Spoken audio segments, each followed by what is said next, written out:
खन के चूड़िया, लचके कमर तुहर खन के चूड़िया। सबसे पहले आबो तू नाचे गोरिया, सबसे पहले आबो तू नाचे गोरिया। बोले लू कोयल के जैसे बोलिया, बोले लू कोयल के जैसे बोलिया। कि सबसे पहले आबो तू नाचे गोरिया, सबसे पहले आबो तू नाचे गोरिया। सबसे पहले आबो तू नाचे गोरिया।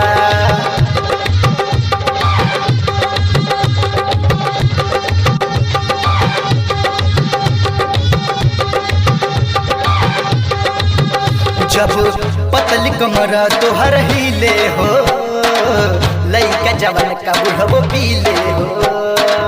लगता बे हाड तोहर खर्चाबा, नाम के तोहरा बड़ा चर्चाबा।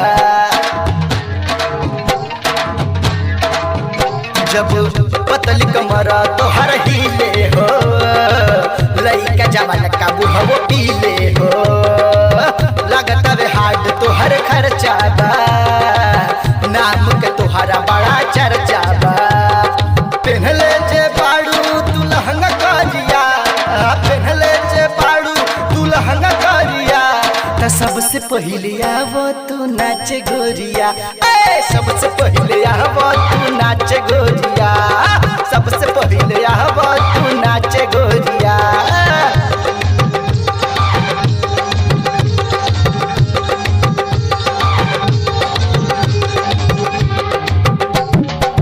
सब कसनीक तू ही लागेलू, तब कहीं पीछे गोरी भागेलू। आवत गोरी आगे आव हो, पतली कमर तू हिलाव हो।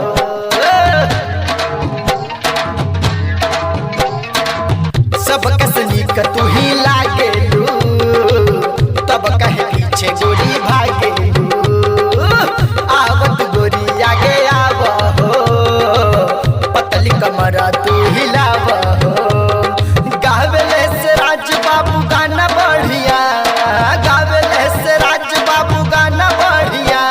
त सबसे पहले आबो तू नाचे गोरिया, सबसे पहले आबो तू नाचे गोरिया। सबसे पहले आबो